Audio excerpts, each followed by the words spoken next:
has lived here for 30 years, but I am not from here, as I'm reminded from time to time. But, and I'll just start by saying, here I am speaking about birds, and I don't have any scientific background. My degrees are in the liberal arts, and I'm not an ornithologist. What I am is an avid birder, and someone who's taken a great interest in birds in the last 4 years. In 2020, or right up until 2020, I was a stay-at-home mom, and I was taking pictures of my kids playing soccer. You know, action shots, running down the field. I love photography, I always have. And then, as we all did in 2020, it just stopped. And we were sitting in the house, and we were bored.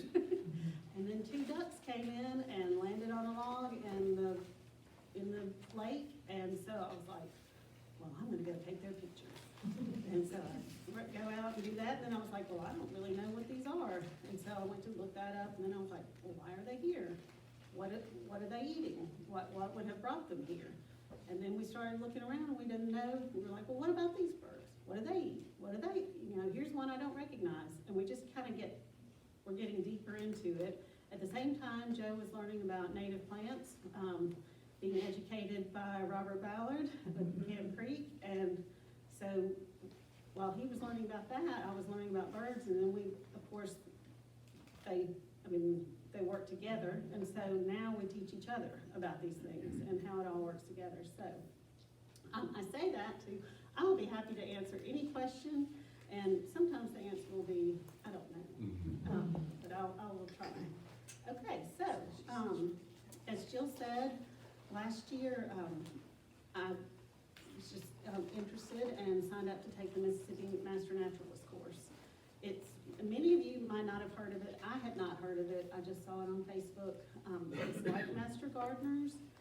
You take 40 hours of coursework, and then you do service hours to keep your certification as a Master Naturalist. Mississippi has 2 chapters. There's one in the central Mississippi, and that's the one I went to, and it was given at the Museum of Natural Science, which was great because our classes were led by like the state paleontologist, the state botanist. We got to go back behind the scenes in the museum and see the whole state bird collection. They do have it was really neat, all the stuff we got to see there. There's also a coastal chapter, and they focus more on marine habitats, fish, shorebirds, that kind of thing. But it's a 10-week course, and they always have a waiting list. So if you're interested, Google Master Naturalist and figure out how to get yourself signed up. This is what we covered. I'm going to say it's not a deep dive into a lot of things. What it is an overview and piques your interest in all kinds of different categories. As you can see here, we did geology, we did soil. I learned how to do soil samples. We learned how to test water for water quality. We learned all about plants. We learned a little bit about birding, and then this was one thing I thought about that was interesting. We learned about urban wildlife. Mississippi, or Jackson, participates in a nationwide study with Chicago and some other major cities, and as we get more populations concentrated in urban areas, and then rural areas have a lot of land clearing, a lot of the wildlife moves towards the cities. And it turns out that a lot of the wildlife that lives in the cities is doing better than the wildlife out in the rural areas. It's counterintuitive, but they're studying all that, and they've got camera traps set up all over Jackson, and that's one of the things that the Master Naturalists down there do, is set up these camera traps and monitor what comes by, and they code it, and it all goes to a national data set, and they monitor populations, and it's really neat stuff. So, but y'all came here to hear about birds, and that's what I'm going to talk about. But if you have any questions about Master Naturalists afterwards, just let me know. So, y'all are all going to know the next few birds. We have a number of species of birds that lives in New Albany year-round. You all know the cardinal. Y'all feel free to yell out whatever it is. This is the female cardinal. Cardinal coming to the bird feeders. Everyone's favorite, the bluebirds, female bluebird. Carolina wren that you can always identify with their perky little tail. Oh, I should say, all the pictures I'm gonna show here were taken by me, and 95% of them were taken in Union County, either in our yard or at the park along the river. And if you haven't been birding at the park along the river, I would love to show you around there, because there's so much more than you would guess going on there. Lillian's nodding her head. I've dragged her around there quite a bit. Couple of titmouse with their little crown, and the state bird, the mockingbird. We call it the feeder boss. I'm betting if you have a bird feeder, you have a mockingbird that's chasing all the other ones away. Incidentally, the mockingbird is also the state bird for 18 other states, so we kind of wonder, like, how special is that? Maybe we should consider changing it to something a little more specific to our state. The chickadee, which I'm going to talk about a little bit more later. Robins, goldfinches. Okay, now we get to winter. One of the things that happens to some birds is in winter they exchange their spring coats, their spring feather coloring plumage to a more dull plumage. This is the same species of bird. The goldfinches go dull in the winter. And this was just last week, right outside our door. They were just trying to stay warm. I'm thinking many people in here know. Joe tells me he did not know, and that I had to make sure to cover it. We have a lot of birds migrate through here. We have birds that migrate through. We have birds that migrate to here. Like they spend their summer and spring up north. They spend fall and winter here because it's warmer. And so I don't know, a lot of people don't really realize how big the flyways are. Birds can travel all the way from the top of that yellow all the way down to South America. One bird can travel all that in the course of a year, moving from different territories. And so when we talk about migration, for some of them, it's a very long flight, which is crazy, considering none of us would consider walking this far in a 6-month period. So we live in the Mississippi Flyway, as you might guess, the red and pink area. And that's just a tremendous opportunity we have. We get to see a lot more birds that other people don't get to see. And you may or may not know also that the different species of birds changes across the United States. Birds on the West Coast are not the same birds as we have here in the Mid-South, which I didn't know when I started all this, and it's just really neat, because whenever we travel, we get to see new birds. And even if we've had a boring day traveling, we get to see something new. So during migration, there's a website called Birdcast. They've learned how to, I still don't know how they do this. Somebody might know, but it has to do with Doppler radar, and it's so specific that they can monitor the different concentrations of bird migrations. And so migrations early spring, late fall, and they'll forecast like Thursday's going to be a big migration night. And I'll talk a little bit later of this, but one of the things we can do during that time is to keep our outside lights off, especially in bigger cities. The light confuses the birds, and sometimes they don't go as far as they need to go, or they go different directions where they're not supposed to go. We'll go a little bit into that. This just happened recently that they started publishing this, and so it's pretty fun.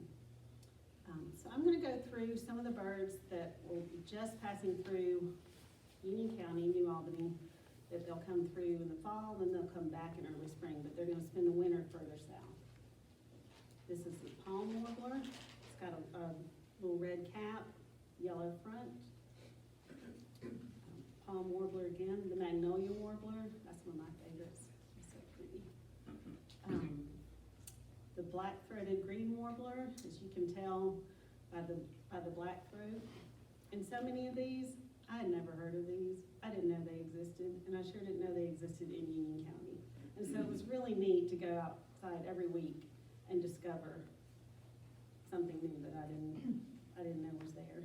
This is a chestnut-sided warbler, which you can see by the stripe going down the side. Here are a lot of the birds that have come down to Union County for the winter, and they'll be staying here for the winter. The first one you'll think of, the dark-eyed junco.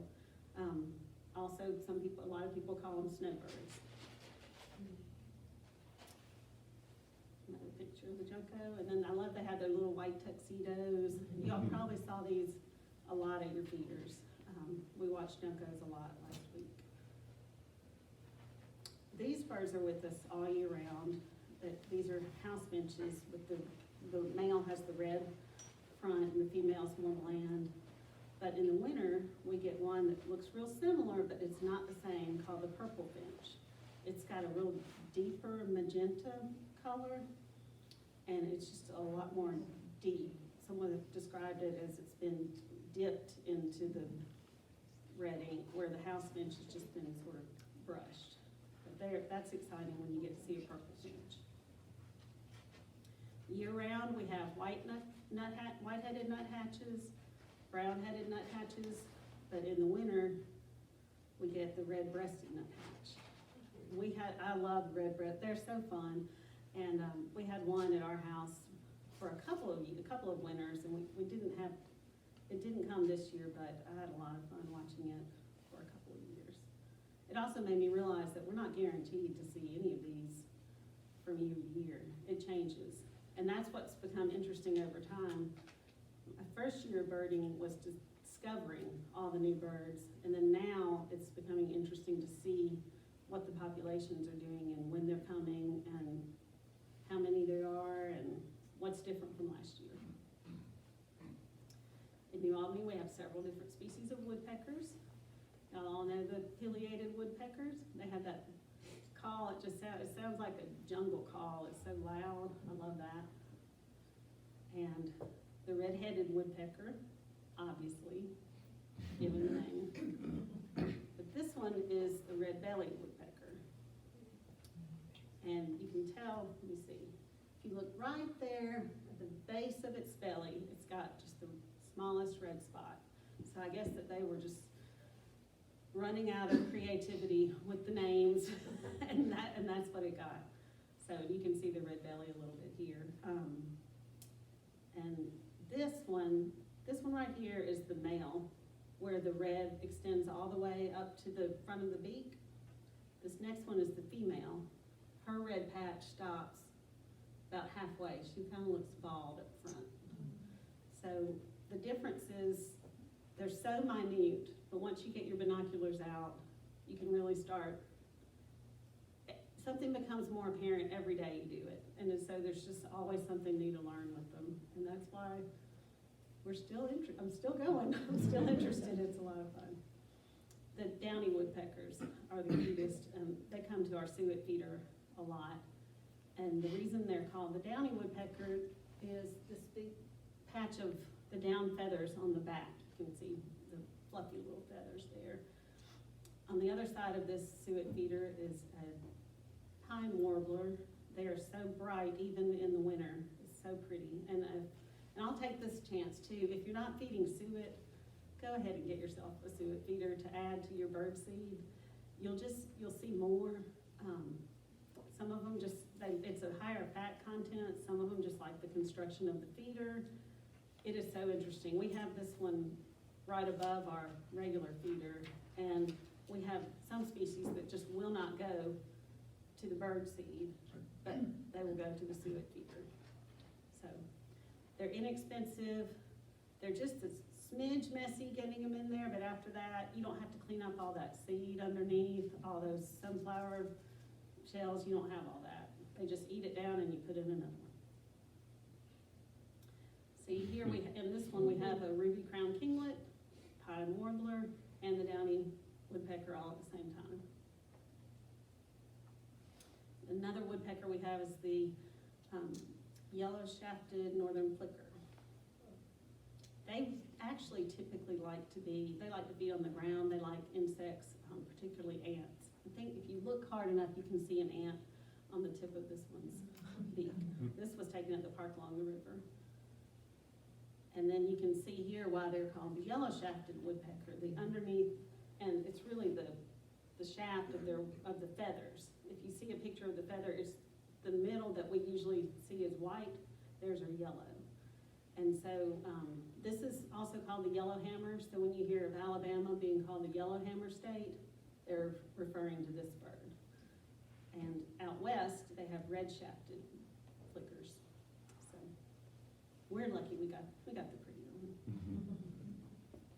In the winter, we get the yellow-bellied sapsucker, but only in the winter. The rest of those are all year round, but we get the sapsucker in the winter. And flickers and sapsuckers are the ones that make these holes in the rows. And you've probably seen a tree that has all these and wondered who did that, why. They're drilling the holes to get at the sap. The insects get stuck in the sap, and they're getting the insects out. So, and they'll go back to the same ones over and over again, and they'll enlarge them to make a productive one more productive. Here's a winter bird, the yellow-rumped warbler. This is taken on sumac. I see a lot of birds on sumac in the winter because the lingering berries that are still there, they like that. In the back of that tail, you can start to see a little bit of the yellow rump, how it got its name. You can see it a little better there. And then this one was flying off. You can really see it. This one was an exciting day. This was at the park along the river. This is a blue-headed vireo, which is just not that common to see, and so I was really lucky to get to see one and also to get to photograph it, because it doesn't always happen that way. Someday you might be lucky enough to see one, but you just can't get your camera on it, and it can be very frustrating, but also fun. The hermit thrush. It's a beautiful bird. They're in the woods. You won't see them coming to your feeders. They because like their name, they stay kind of hidden in the woods.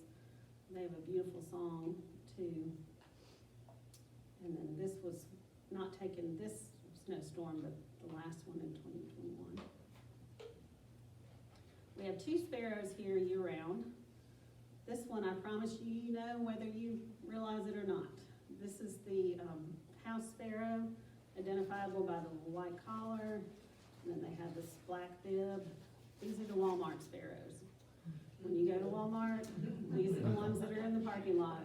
When you go to Hobby Lobby and they fly out of the letters on the store, that's the sparrow. They live in all the letters of all the stores. The house sparrow. The chipping sparrow, they're above that. They live just in nature. This was at the park along the river. I bet Robert could tell me sage grass or whatever. What is this? Okay. Another plug for the park along the river. Most of the time when we go, you walk down Tallahatchie trails on the pavement. But if you'll go up to the ridge of the river and you see all the brush that is holding the riverbank together, that is full of sparrows right there. And like all kinds of different sparrows, because that's where they go towards the grasses, and they like the thickets where they can hide. But they'll pop up, and then they'll go back down really quick. So you have to have your binoculars out. Chipping sparrow, taken at the park. And then, this was in the woods near our house. Really, really pretty bird. But during the winter, we get probably 5 more kinds, if not more. I know there's more because there's some I have yet to photograph. This is the most common that you'll see. It's the white-throated sparrow. You will know this song when I play it. If I can get this working.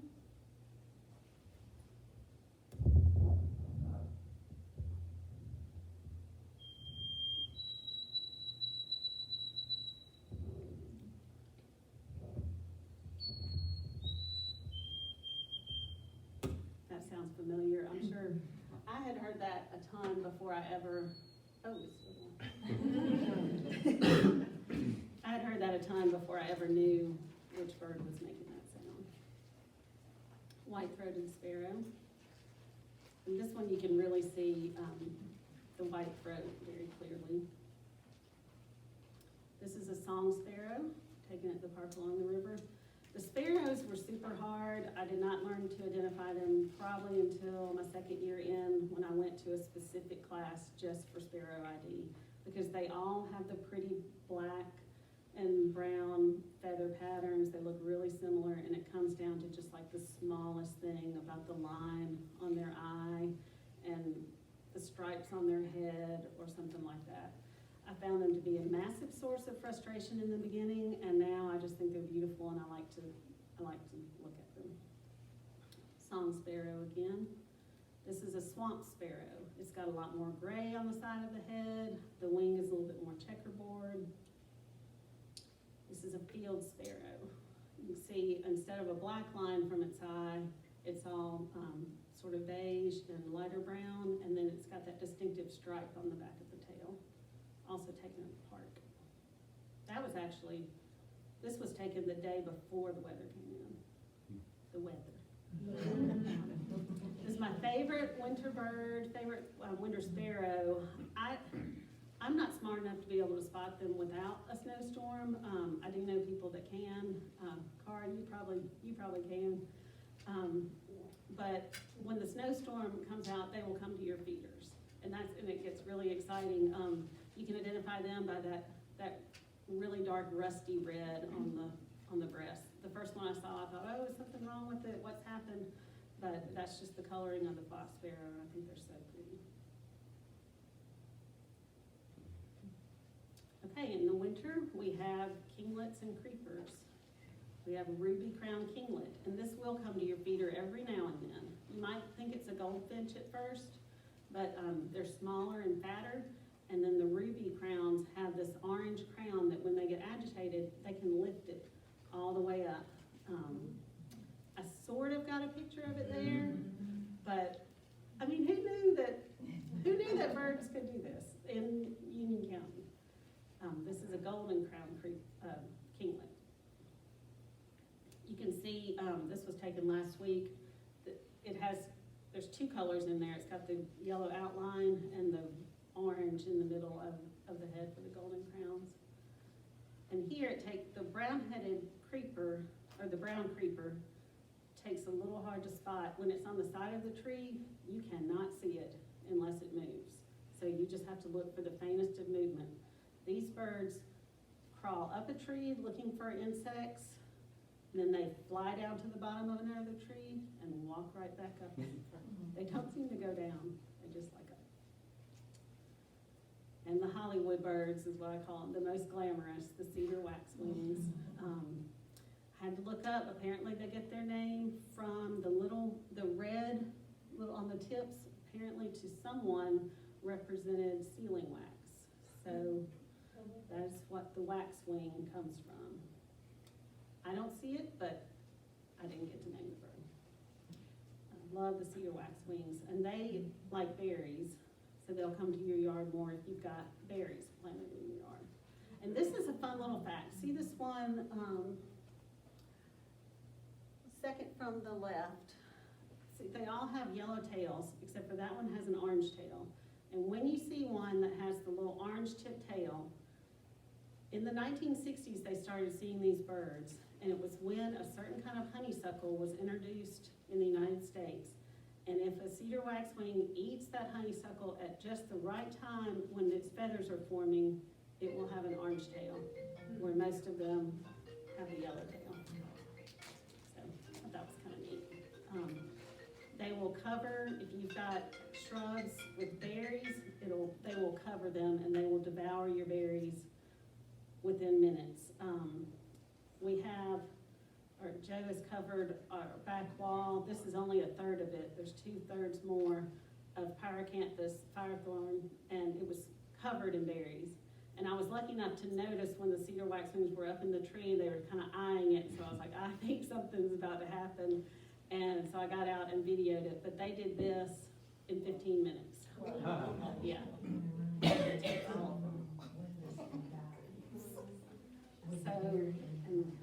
Okay, good. This was a very shaky video of them. But watch how these birds just swallow up those berries whole.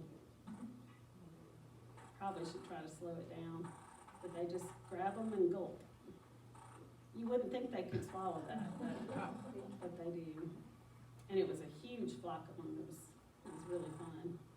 And when they fly off, they come to my sunroom window and they die with a berry in their mouth. Oh no, when they hit the glass? 20-something of them every, Oh, so sad. yes. They're beautiful birds. Yeah, they are beautiful birds. Bird strike is a big problem with glass. This past week, I bet you saw a lot of blackbirds at your feeder. And a lot of people said, oh, it's just an old flock of blackbirds. Well, when you get the binoculars on them, okay, so at first, this is what it looked. This is what all of our yards looked like last week. But once you get the binoculars out, you can see, and the sun comes out too, you can see a lot more closely. This is the bottom left is a female, the middle is an immature male, the right is an adult male blackbirds. Those are beautiful birds. Why does everyone be hating on the blackbirds? I don't know. This is the female with a brown-headed cowbird. When you look back at this flock here, turns out there's actually 4 different species of birds in this flock. It's not just a flock of blackbirds. We have the red-winged blackbird, male and female, who look different, the brown-headed cowbird. They're not much to look at in the dark, but if you get them in the light, look at that the blue iridescence of the feather. And this was pretty exciting. I got to see a lot of rusty blackbirds this past week.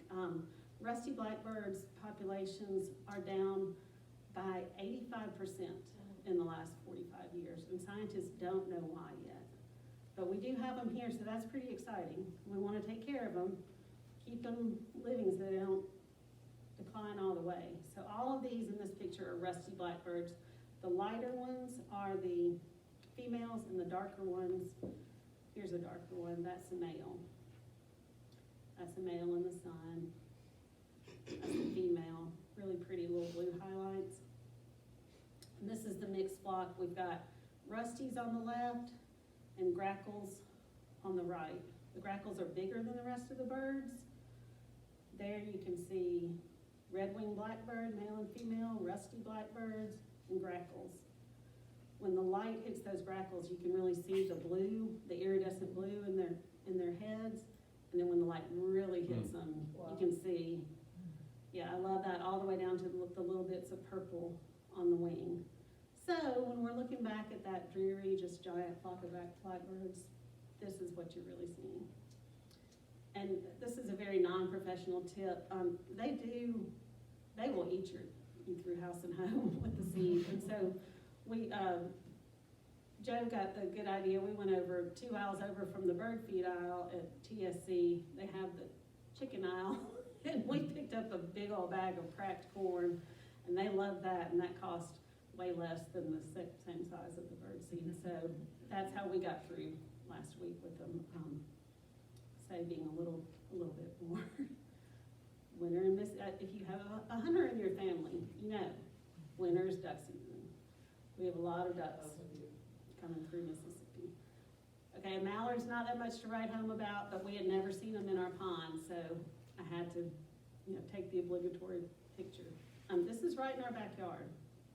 We've had red, what's the red neck? What is it, Cara? Red ring-billed, ring-neck ducks. That's what they are.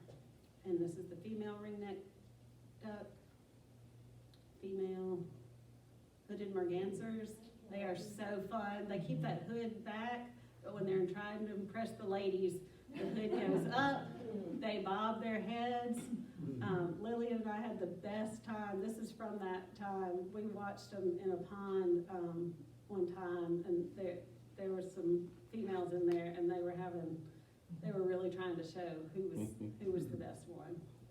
There's the female. I've heard her, another birding friend calls her the Tina Turner. So with the hair, and that's great. Northern shovelers, named so because these are the female. They just open their bill and shovel through the water and filter what comes in. Gadwall And my favorite that has ever come to our yard was canvasbacks. They were just beautiful. This was the last ice storm when the whole pond was frozen, but it had an open spot about, from me to Steve, of open water. And that's where they stayed for the 5 days that time. Also in Mississippi, you may not know that we have these here, but we do. Sandhill cranes.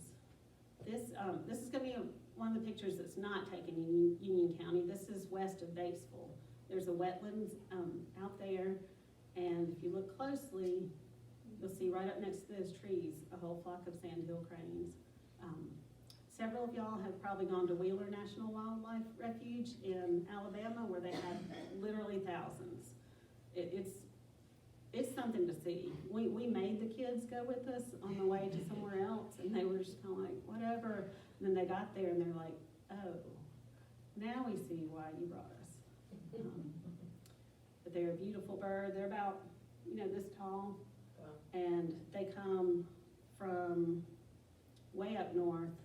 And this is an agricultural field outside of Batesville. It's probably that same flock that was in the wetlands. And that's what they'll do. They'll glean harvested agricultural fields to get their food, but they like to be near water as well.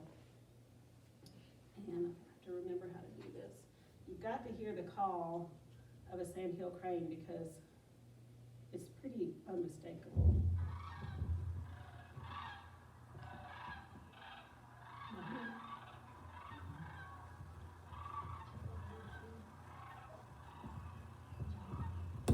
It's just like a dinosaur to me. The first time we had gone to Wheeler, that's where that was taken, and we got out of the car, not even at the refuge, but we just got out of the car to go into the Airbnb, and a flight went over and we were like, okay, that's the sandhill cranes. Okay, so what do birds eat in winter, besides all your birds eat? The answer is they eat a lot of the same things as they do during the year. They eat seeds, insects, berries. Now there are going to be different seeds, insects, and berries, than they might find in the spring. They're less abundant and they have to work a lot harder for them. So, but the answer is it's a lot of the same things. So you think in winter the insects are just gone. They're not just gone. They're under leaves in your yard. If you'll instead of raking all your leaves, if you'll leave your leaf piles, you'll have a lot more insects. There'll be a lot more things for birds to eat. As you've seen with the sapsucker and the flicker, they can drill into the trees and the insects will get in there. There's also insects under the bark of trees. If you'll leave your seed heads on your plants, there will still be seeds for them to come get. Instead of November, when everything dies, you just cut your garden down because you want it to look nice and neat. Well, you just took all of the food for the birds. So then you have to go buy bird seed if you want to see them. And the birds really always do prefer a natural food source to the bird seed. We feed the birds because we want to see the birds, is how that works. Where do they sleep? The answer is not in the nest. The only time a bird is in a nest is when it is when it's laying and incubating eggs or raising young before they can fledge the nest. The nest is not their year-round home. They only use that for a couple months out of the year. So where do they sleep? They get right up next to trees. They get in cavities of trees. They get into low, dense thickets where they're protected from predators and where they can't be seen as well. And it's warmer, closer to the ground. And how do they keep warm, especially last week? The best way that the bird can keep warm, this is a pine warbler, is they fluff out all that down that they have. There's muscles surrounding every feather on a bird, and they can make them do what they want, so they fluff them out. And so we see here a goldfinch getting fluffy, bluebird getting fluffy. I know, so cute. I love this. We took this right out the back door a lot of fluff. Chipping sparrow, very fluffy. This is my favorite, mockingbird. Very cold that day, so that's how they do it. Just like a down parka keeps us warm, it's the same thing. Oh, another thing, and you'll see it more in waterfowl, but birds can do it. They'll lift one leg to keep the warmth closer to their body, and then they'll switch. Birds cannot put their whole head under their wing. A lot of them can get enough under their wing, they get their beak covered, and that keeps that part warm. So, how can we help birds in the winter? We can help the birds by planting trees and berries with, trees and bushes that have berries, and leave the seed heads for food. This year, during the summer drought, we lost a lot of our hollies up front that had a lot of berries. So this winter, we didn't have as many robins and other things. We didn't have any cedar waxwings, and because the plants with the berries weren't there anymore. Robert can tell you can plant serviceberry, winterberry, viburnum, is that right? So beautyberry. Consider that when you're planting in your yard. Leave your leaf litter. You don't have to rake up every leaf in your yard and send it in plastic bags to the dump. You can leave it in a lot of areas, and that's gonna bring more insects. Really a lot of the leaves, you said we didn't have the fireflies in the park along the river, but a lot of that is because we don't have the leaf litter that stays all year round. And Wild Oxy, where we go to see the fireflies, it's just undisturbed all year round, never, and has been for years. And so when they lay the larvae on the leaf, when they lay the eggs on the leaves and the larvae develop there, they're there all winter, and that's what the birds are going to get. Not just fireflies, but all kinds of insects. A brush pile is a terrific hiding place for birds. Looked at our neighbor's brush pile, and it was full of white-throated sparrows. And our brush pile for a while even harbored a bunny, so that was fun too. See the experts at Camp Creek Native Plants. You need more info on all that. If you have a dead tree in your yard that's not threatening your house, threatening anybody by falling, leave it. The woodpeckers come and they drill the holes. If they want a nesting cavity in the spring, they drill it bigger. Look how much this middle tree has been used by woodpeckers. It wasn't, now a lot of people would say, oh, that's a dead tree. We'll just cut it down, haul it off. Just leave it. It's gonna supply a lot for birds. In the spring, you might get to see this. Here's the female looking out. Here's the male coming in to trade baby duties. Yeah. Or feed the babies or whatever. This was a dead tree we had in our yard for the longest time, and it finally did fall down, and it was so sad because we just didn't see the woodpeckers as much after that. Okay, I didn't know where else to put this, so I'm just gonna put in a couple of random facts that you need to know because it's really fun. Chickadees and a lot of birds can see a lot more color than we can see. They can see an ultraviolet spectrum. And so we know chickadees look the same to us. A male and a female looks the same. They don't look the same to them. And I can't say what it looks like, but like say a female might have a pink patch all the way down that they see. And we can't tell the difference, but they can. If any of y'all are Facebook friends with me, I posted an article about this just this morning from the New York Times. It's really neat. We just think everybody sees the same as we do, and they don't. Also, chickadees have an advanced language capacity, and in the winter you'll see like cardinals and the goldfinches are around them. They're listening because the chickadees can tell you what danger's coming quicker than the other ones. You'll go out and you'll hear the chickadee dee dee, and that how many D's is how bad the threat is. So you or I might go out, we might be a 3 or a 5D. A hawk is gonna be an 8D. So it's pretty neat once you start listening to all that. Okay, the bad news. Bird populations are declining all over the world. In North America, we have lost 30% of, now not all the species, some are increasing, but most are declining since they've really started studying this in 1970. Why? Why do y'all think? Loss of habitat. Loss of habitat? Pollution. What now? Pollution. Yes, pollution. Anybody else? Insect decline. Very good, yes. These are some of the big reasons. Habitat loss. Every time we clear a lot to build a new house, we're cutting down trees, we're cutting down bushes, we might be filling in, a stream or diverting it. That's habitat loss. We clear a field for agricultural use, that's habitat loss.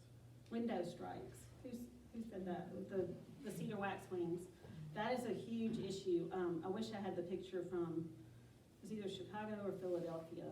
They were monitoring, there's a big stadium there that's all glass, and they went and counted during migration all of the common yellow throats that were just killed. They come through at night. They can't see the glass. I mean, we've heard this all last week at our own house. They hit your windows a lot, and they fly away or they don't. But a lot of times, even when they fly away, they don't last very long. You think they're fine because they're gone, but a lot of times they're really not. You've seen those bird decals on windows. Those are great, but what you really need is like, it's a polka dot version. It's a lot smaller. The bird decals are a nice idea, but they found out you need a lot more for them to recognize that it's a window and not something that they can fly through. Free roaming cats, which I was really surprised to hear this because I've had a cat all my life. Cats are a huge source of bird mortality.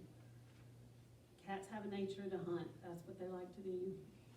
They'll hunt their cat toy, they'll hunt, whatever, they'll hunt a mouse, but they'll hunt birds. And those of you that have outdoor cats know that they'll bring you back half of a bird or whatever.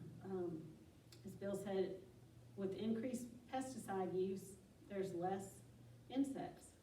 What do birds eat? Insects. So if you don't have to spray for insects, just don't. So, and then climate change. And I didn't really understand why climate change was affecting it, but think about this. If you've migrated all the way down to South America, you're coming back up to breed, and for years of your evolution and all the generations before you, you got to the certain area right when this certain plant comes into bloom, comes into seed, whatever, and that's what you feed on.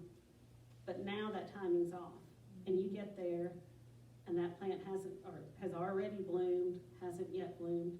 You get there, you don't have anything to eat, and then that's it, and we lose a generation of that bird. And so that's sort of what's part of the things that's going on there with climate change.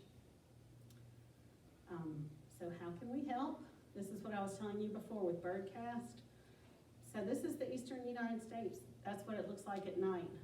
When you're a migrating bird, you fly at night because the winds are lower at night. It's easier to go undetected by predators, but look at all this light and you get confused. So we ask you, all of us, but especially the bigger cities, and they have programs now where they're taking whole office buildings and they turn out the lights at night, which I think is pretty cool, to help the birds come through. That's in early spring and late fall. Ways you can become more involved. Okay, and learn more.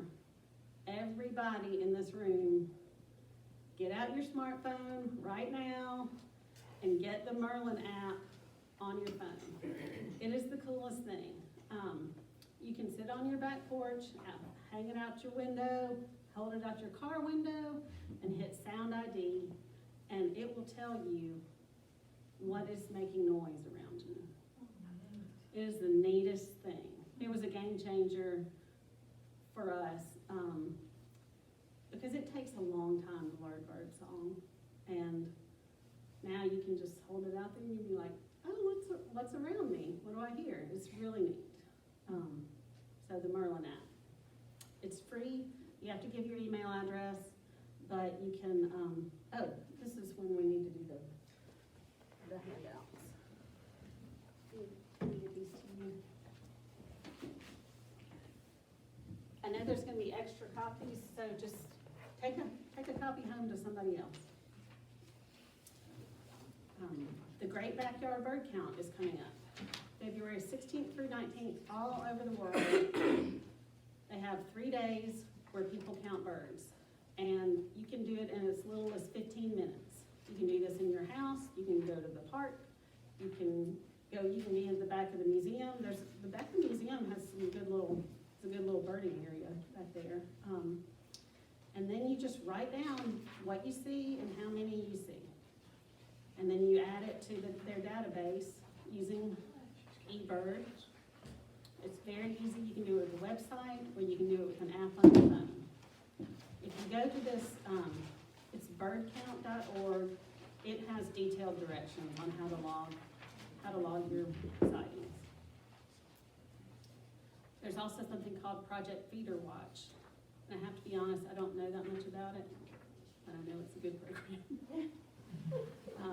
I've gotten involved with Delta Windbirds. They're out of Oxford.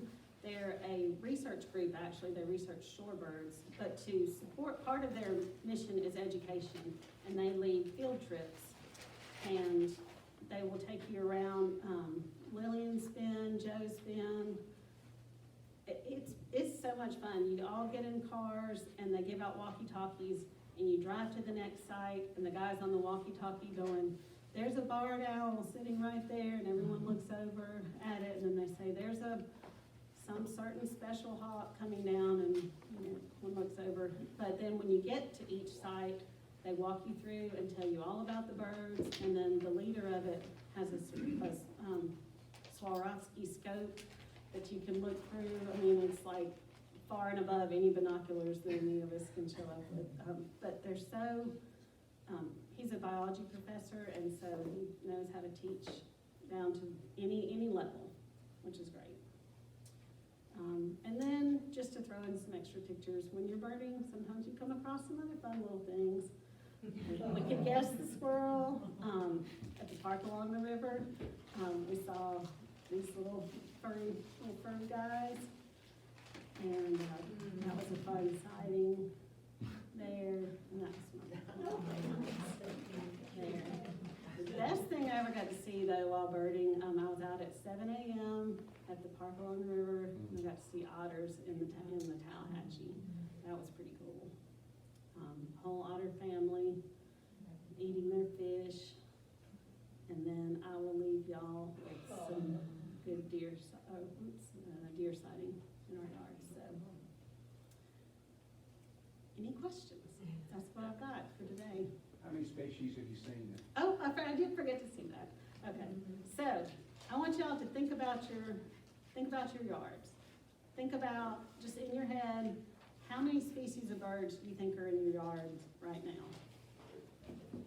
Just 10? 10? The blackbird's been on, or brown birds are on my balcony during the summer. On your balcony, oh gosh. Yes, and I threw some, did you say they only eat natural foods and what did They you- prefer natural foods, but Well, I especially threw last some week, they'll party eat anything. pigs out there. Yeah. You really need wine with it. I threw the birds out there and they ate it. They got it. Put a cup of wine out there. I like, yeah, they will eat it. I will say the party mix was not quite as nutritious as birdseed, but in a snow apocalypse, you gotta stay going however you can, so. When we started, if I thought about how many species of birds were in our yard, I would have said 10 or 15. Over the last 4 years of just walking around, noticing, and also logging it on eBird, I've seen 129 species in our yard. So, there's a lot more out there than you can guess. Yes, what's the best way to make sure they have water in the winter. During the winter, when it's freezing and stuff. They do make a heated bird bath. I've not seen one, I don't own one. We tried our bird bath out, and because we live close to a pond, they did never come to it. So we gave up and made our bird bath a bird feeder. I really can't answer that other than to get a heated bird bath, or to just kind of keep refilling it or pouring more hot water in over it. Do you have a birding journal? Is that how you keep your records? I keep my records all on eBird. I'm a phone person. Also that Merlin, a lot of y'all grew up with bird guides, and I have a couple of bird guides and other things in the back to look at, but Merlin is a bird guide in your hand. You can look up any species. It'll tell you what they eat. You can look at their maps, see where they migrate to, where they live all year round, and it's just a really neat thing. But as far as, I haven't kept a journal, but whenever I go birding, I keep tabs on eBird, so I've looked back at, and it keeps your stats, so you don't have to worry about it, but I'm up to 299 species that I've seen now, so I'm hoping for that 300 sometime soon. Jenny, what kind of camera did you use? Those colors are so Oh, vivid. thank you. Well, it's the camera that we got to photograph our kids playing soccer. You have to get a bit of a long lens to get to the farther reaches of the field, so this one is a 300 millimeter zoom lens on it. But people use up to 600, and then they add extenders on top of that. The really pretty pictures, those people have the lenses that are like this, and they have a tripod, and they're all covered in camouflage, and they get out at 5 a.m., and I'm just not really willing to do that, so. Jenny, we have 2 bluebird houses, and every year there's a pair Mhm. in each house. Is it, just out of curiosity, is it the same pair? Do they come back? It probably is for a few years. And do they stay together Mhm. too? They do. I made that up, that's what I. It's really fun, and if you'll get the kind of bluebird houses where, you can lift up the front, I watch you get to see the nests, and then the little babies, and then you'll get to see them fledge. It's really fun. I had to limit myself I can only check it once a week, because I did disturb one little family too much. Are there eagles in Union County? There are. I've seen one, actually, I watched one fly over our house. I was driving down the road and I saw it, and I was like, I didn't have a camera or anything. And Joe and I were out one time, and we heard one come over. But their territory can be it can be miles long, so that doesn't mean they live real near us, but they do fly over. What's the best way to feed, cause they, hummingbirds, we have a lot of migration with Yep. those in this area. What's the best stuff to feed them? Cause I've seen where they say the red dye is not really good. The red dye is not good for them. Don't buy the commercial stuff.